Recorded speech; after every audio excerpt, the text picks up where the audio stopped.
Hi friends, welcome back to my channel. இன்னைக்கு நம்ம என்ன ரெசிபி பார்க்க போகிறோன்னா ஒரு சூப்பரான பொங்கல் ரெசிபி தான் பார்க்க போகிறோம். அதாவது கல்கண்டு பொங்கல். இந்த பொங்கல் ரொம்ப சிம்பிள், ரொம்ப டேஸ்ட்டாக இருக்கும். கண்டிப்பாக இந்த பொங்கலுக்கு நீங்கள் இதை ட்ரை பண்ணி பாருங்கள். அதுக்கு முன்னாடி என் சேனலை யாரும் சப்ஸ்கிரைப் பண்ணலைன்னா கைண்ட்லி சப்ஸ்கிரைப் பண்ணிக்கோங்க. அப்படியே பக்கத்தில் இருக்க பெல் ஐக்கானையும் டர்ன் ஆன் பண்ணிக்கோங்க. அப்போ தான் நான் போடுற வீடியோஸ் எல்லாம் உங்களுக்கு உடனுக்குடன் வரும். இப்போ வாங்க நம்ம இந்த பொங்கல் எப்படி செய்யலான்னு பார்க்கலாம். அதுக்கு ஃபர்ஸ்ட் 1.5 கப் கல்கண்டு எடுத்துக்கோங்க. அதை மிக்சியில் போட்டு நல்லா பவுடராக அரைச்சி எடுத்துக்கோங்க.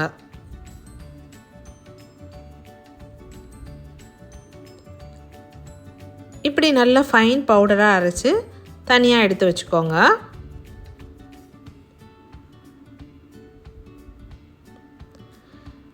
நெக்ஸ்ட் 1 கப் ஜீரக சம்பா அரிசி எடுத்துக்கோங்க. ஜீரக சம்பா அரிசியில் செஞ்சால் ரொம்ப டேஸ்ட்டாகவும் மணமாகவும் இருக்கும்.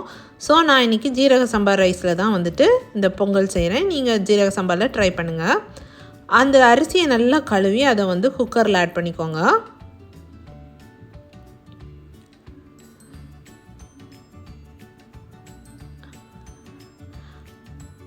அது கூடவே ஒரு 1.5 கப் பால் சேர்த்துக்கோங்க.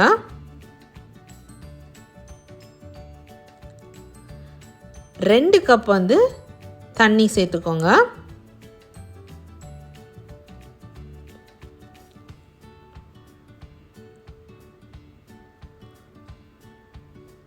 ஒரு டீஸ்பூன் நெய் சேர்த்துக்கோங்க.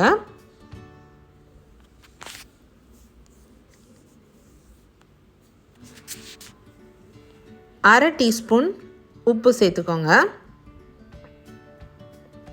சேர்த்து குக்கரில் ஒரு 6 விசிலுக்கு நல்லா குக் பண்ணி எடுத்துக்கோங்க.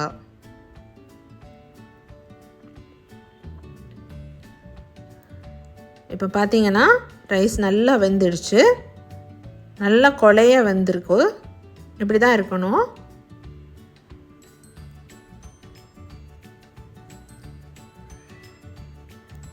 இப்போ இதில் நம்ம பொடிச்சு வச்சுருக்கிற கல்கண்டை ஆட் பண்ணிக்கோங்க.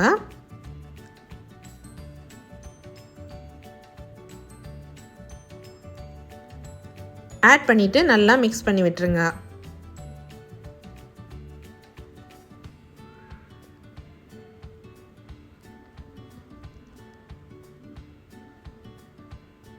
எல்லாம் நல்லா பைண்ட் ஆகிற மாதிரி நல்லா மிக்ஸ் பண்ணி விட்டுருங்க.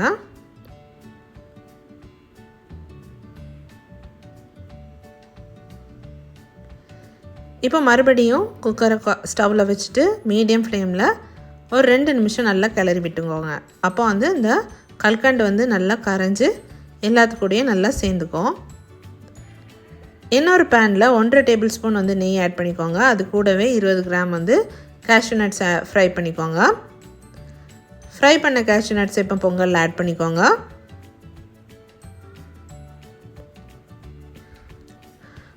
அதே நெய்யில் மறுபடியும் 20 கிராம் திராட்சையை சேர்த்துக்கோங்க. உலர்ந்த திராட்சையை சேர்த்து அதையும் நல்லா ஃப்ரை பண்ணிக்கோங்க.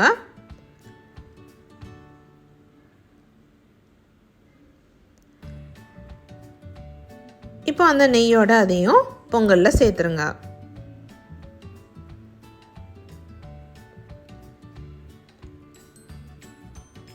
ஃபைனலாக 2 டீஸ்பூன் ஏலக்காய் தூள் சேர்த்துக்கோங்க. சேர்த்து நல்லா மிக்ஸ் பண்ணி விட்டுருங்க. சூப்பரான எம்மியான டெலிஷியஸான கற்கண்டு பொங்கல் ரெடி. கண்டிப்பாக இந்த பொங்கலை நீங்கள் இந்த பொங்கலுக்கு ட்ரை பண்ணி பாருங்கள். ரொம்ப சிம்பிளான ரெசிபி தான், ஆனால் ஜீரக சம்பாவில் செய்ததுனால ரொம்ப டேஸ்ட்டாக இருக்குது. கண்டிப்பாக நீங்கள் இந்த ரெசிபியை உங்கள் வீட்டில் ட்ரை பண்ணி பாருங்கள்.